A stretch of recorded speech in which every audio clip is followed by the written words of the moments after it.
નમસ્કાર, આપ જોઈ રહ્યા છો સત્યનો સાગર ન્યૂઝ। સુંદરપુર ગામમાં દિવાલ ધરાશાયી થવાનો મામલો। જર્જરિત મકાનનું રિનોવેશન કરતી વખતે ઘટી ઘટના। જૂના મકાનની દિવાલ ઘસી પડતા ઘટી ઘટના। આ ઘટનામાં 3ના મોત। ખાનગી સૂત્રો દ્વારા જાણવા મળી રહ્યું છે કે મકાન માલિક દિનેશભાઈ ભીખાભાઈ પટેલ સુંદરપુરનાઓનું છે અને હરેશ પટેલ નામના કોન્ટ્રાક્ટરને મકાન રિનોવેશનનું કામ કરવા આપેલ હતું। આ દુઃખદ ઘટનામાં 3 લોકોના મોત થયા હોવાની પણ સમાચારો આવી રહ્યા છે। મૃતકને પીએમ અર્થે વિજાપુર સિવિલ હોસ્પિટલ ખાતે લાવવામાં આવ્યા છે। પરિવારને ઘરનો દીપક ગુમાવતા પરિવાર હિપકે ચડ્યો જોવા મળ્યો હતો। અરુણ પટેલ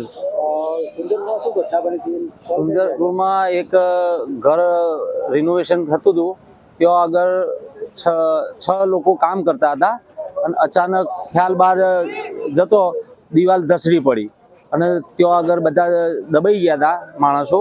તો તાત્કાલિક જેસીબી બોલાવી અને માણસોને કાઢ્યા હતા, પણ એમાં અમુક લોકો ડેથ થઈ ગયા અને અમુક અત્યારે લાઈવ છે, તો એમને હોસ્પિટલ શિફ્ટ કરેલા છે।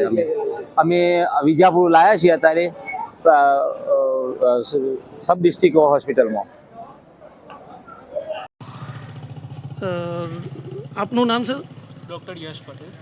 સર, તમને આ ઘટનાની જાણ કેટલા વાગે થઈ? મને અંદાજે 10:30 વાગે આ ઘટનાની જાણ થઈ હતી। એમાં કેટલા માણસ દટાયા હતા ટોટલ? ટોટલ 6 હતા, જેમાંથી રેસ્ક્યુ કરી દીધા છે 3ને। 3ની ડેડ બોડી મળેલ છે।